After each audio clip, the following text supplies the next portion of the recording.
Thank you.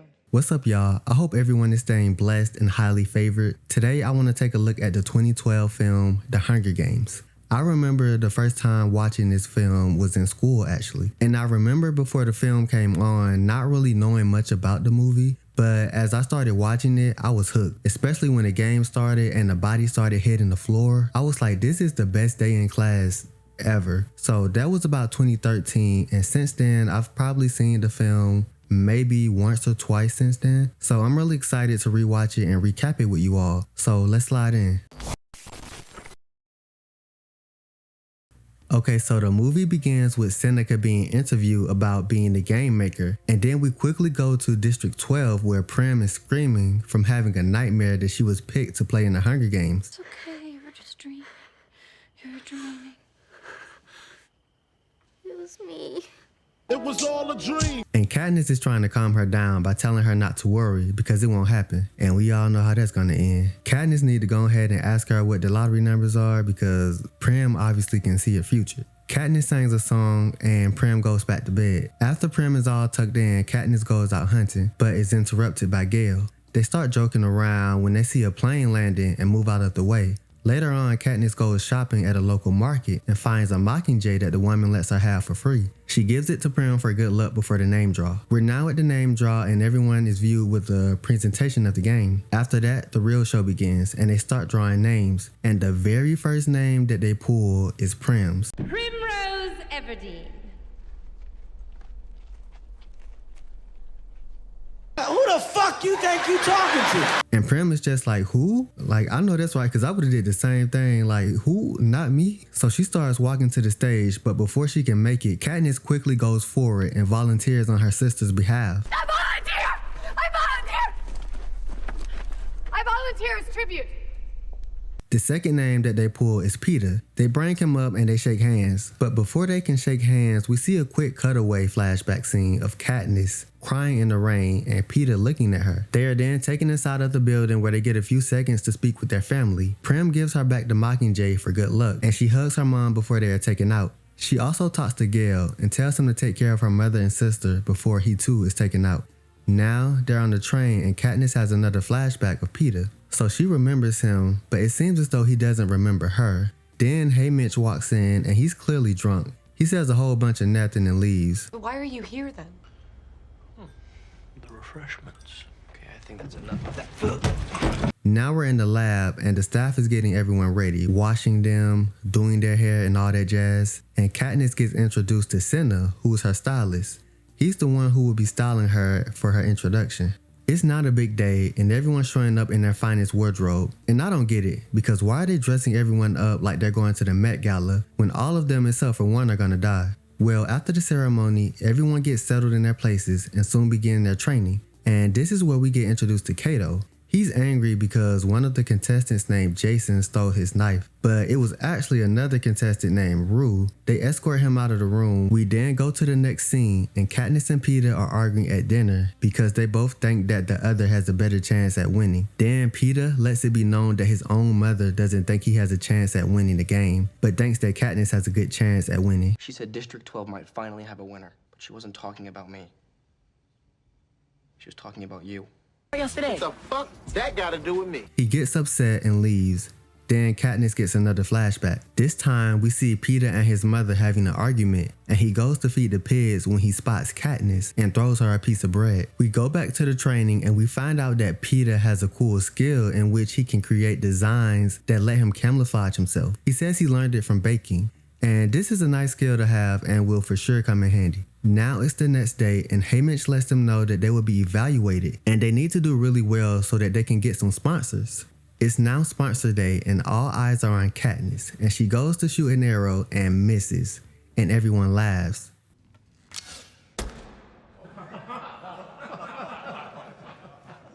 Wait, what's the joke? Then she shoots again and gets a perfect shot, but then everybody all of a sudden forgets that they're at an evaluation and goes back to eating. I would have been so mad because what? She then gets another arrow and shoots it toward everyone, takes a bow and walks off, and I would have did the same thing. It's now after the evaluation and Effie is pissed. Mad? You realize realize that your actions reflect badly on all of us. But nobody else cares but her. Haymitch thinks it's funny. So we move on to them calling out the scores that everybody got from their evaluation. And Peter got an 8, and everybody is excited because that's a good score. But everyone is shocked when Katniss gets an 11 because that's an even better score, and they thought that she messed up any opportunity that she had at getting a good score when she shot that arrow at them. And everyone is pretty excited except for Peter, who insists that he starts training without Katniss. So he obviously is jealous, and he's probably running back what his mother said about Katniss being able to win over him. He has some things within himself that he has to work on. We are now at the stage interviews, and Katniss goes to do her interview, and she's doing her thing, making the audience laugh and showing off her little flaming dress. Then Peter goes to do his interview, and he is asked if he has a girlfriend back at home. And he tells the interviewer that there's someone that he's had a crush on for a long time, but he doesn't think that that person remembers him. And he lets it out that the person that he likes is the person that he came with, which is Katniss. And Katniss is furious. You don't talk to me and then you say you have a crush on me? You say you want to train alone? Rightfully so, because he's been sending all these mixed signals, acting like he doesn't know her and wanting to train separately, only to find out that he has a crush on her. She also doesn't like it because she thinks that it makes her look weak, but Haymitch loves it, and he says that he can sell the star-crossed lover story. Later that night, Katniss and Peter apologize to each other and get a good night's rest because the next day is the big day. Yep, it's time for the Hunger Games. Everybody is in their positions and the countdown begins, and once the sound goes off, everybody is all for themselves.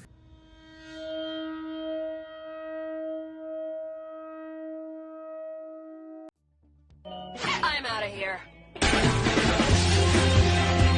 They start running to the equipment, and Peter runs to the opposite direction to the woods. And that part was so funny. I remember in class, everybody laughing at that part. And that's so true to me because I feel like that's most likely what I would have did, because I'm not about to run into any of these wild animals. Do you see these people? They're slicing and stabbing and blood is splattering everywhere. Katniss manages to get a bag and runs to the woods. She settles in a spot to check her bag when she hears the shots of a cannonball getting let loose, which are signals that someone has died. There's the familiar boom of the cannon, which marks the end of another fallen trooper.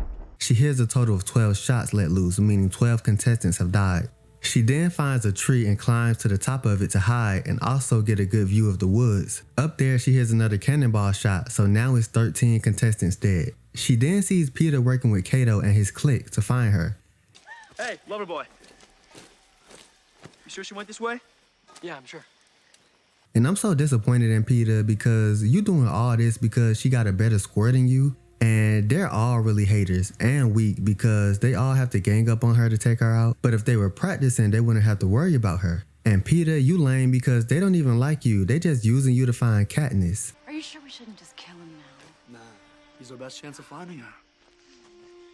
And Katniss is clearly hurt, but she continues to play the game, and a couple of days pass and she is awakened by a forest fire created by the game operators. And they're just trifling because they only did this because not a lot was happening in the game, so they try to jazz it up a little bit. So they lead her to another area where the other contestants are. They don't really care about these people, just entertainment. She manages to get away but gets a cut on her leg. She's also spotted by Cato and his people. They chase her all the way to another tree. And I'm realizing that Katniss really likes trees. She's a good climber. They can't reach her, so Peter comes up with the idea to just wait until she comes down because she can't stay up there for too long. And shout out to Peter because you can see that he doesn't really want her to die, and he came up with that plan to stall for some time for her. And that's exactly what happens because the next morning, Katniss is awakened by Rue, who signals for her to knock down the Tracker Jacker Ross hive so it can land on Cato and his gang.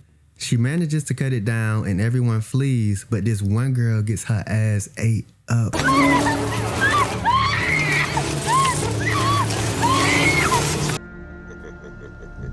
She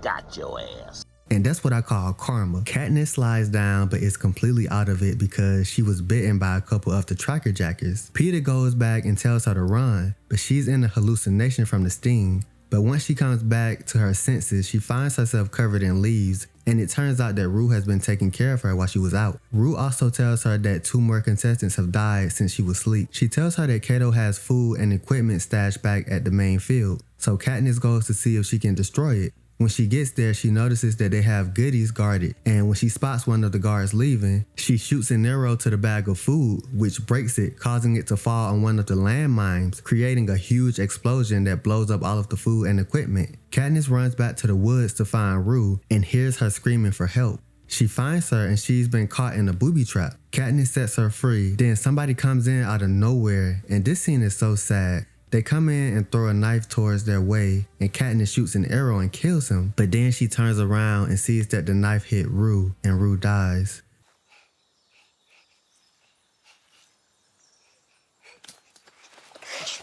Y'all, I got a little teary-eyed at this part because then District 11, where Rue is from, starts to destroy everything, and you can see the hurt in these people's face that they're fed up with all of this, and rightfully so. We then follow Katniss as she's walking through the woods and she stumbles across Peter, who's in his camouflage suit. I knew this would come in handy. She takes him to a nearby log and he starts to tell her how he remembers when he first saw her and how he used to watch her going home every day, and it started to get a little bit creepy. But that's besides the facts because they end up sharing a kiss. And Gale is watching this, and by the looks of his face, he is shattered. I would be to imagine that your girlfriend tells you to watch over her mother and her sister and you see her kissing somebody else on TV. But Katniss stays with Peter until he falls asleep. She then goes to get something from the main field but is attacked by one of the contestants. This contestant is about to kill her, but she is saved by Thresh, who kills the girl. He says that he did it for Rue. Just this time, 12. For Rue. Shout out to Thresh. It's now the next day and Katniss and Peter are doing some hunting. They split up and soon after, Katniss hears a cannonball shot go off. She rushes to find Peter and he's okay. It was just somebody else who ate the death berries. It's now nighttime and they're entering the finale mode. They also see that the boy Thresh has died. R.I.P. Thresh.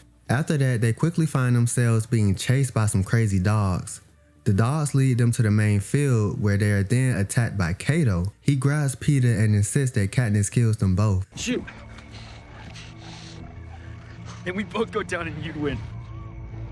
But you know Katniss is not about to kill Peter, so she shoots Kato in the hand and Peter pushes him off to the dog. Now since Katniss and Peter are from the same district, they assume that they both won, but they get a call from the announcer saying that those rules don't apply anymore, and one of them must die. 2 victors from the same district has been revoked. So instead of one of them killing the other, they decide that they will both eat the death berries and they both will die instead. But before they can eat them, they are stopped by the announcer who crowns them both the winners. Ladies and gentlemen, may I present the winners of the 74th Annual Hunger Games. We then cut to the end and Haymitch is telling Katniss that the people who operate the game won't like the decision that her and Peter made because they basically said F you to the game. I'm gonna make my own rules. And kudos to them because those people are out here messing with people's lives all for the sake of entertainment, not realizing that they are traumatizing many individuals. So yeah, fuck this game and fuck this game a million times because Katniss and Peter make it back home and President Snow is visibly furious and walks off. And that's how the movie ends. So you know the sequel is gonna be crazy. The Hunger Games does really good at balancing action with story. I'm a big action guy and I like seeing fight sequences and explosions and can sometimes get bored when there's too much dialogue. So I enjoyed the good mixture of the two. I also like how it touched on the draft. It showed the real emotions of how people felt being randomly selected to go into war and fight for your country. But in the Hunger Games case, they were fighting for their district. They also put the spotlight on all of these reality shows. It has been stated by many reality show contestants that the production teams create fake drama and put these people into predicaments where they have to act out of character. And instead of dying like they do in the games, these people are instead scrutinized and bullied by not only the production team, but also the people watching. So I enjoyed the film's take on that issue. Okay, now before I leave, I want to give out a special award, the award for Best Action Sequence. I love a good fight scene, and tonight I want to give that award to Katniss chopping off the Tracker Jacker hive and getting old girl. Gotcha, bitch! I enjoyed that scene so much. The only thing that I would change is that I wish it would have got more of them, except for Peter, of course. So come on up and get your award. And that's all for tonight. I hope you all enjoyed this video. Please leave a like and subscribe. And until next time, peace.